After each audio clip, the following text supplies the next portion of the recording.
Nakatingin sa kawalan,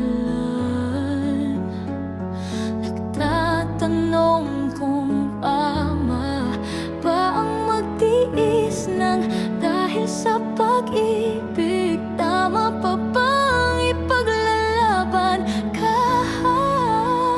Huwag mo sanang hihintayin na sasabihin ko na pinagsisihan ko ang ibigin ka.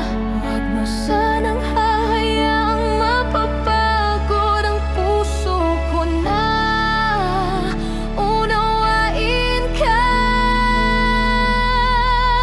Kung ako lang sanang papiliin, ayaw na kitang iibigin pa.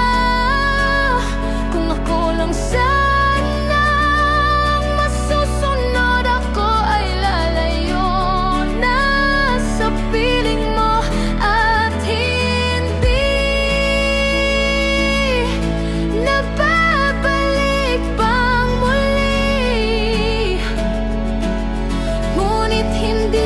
kakayanin nasaktan ng mga pusong mahal.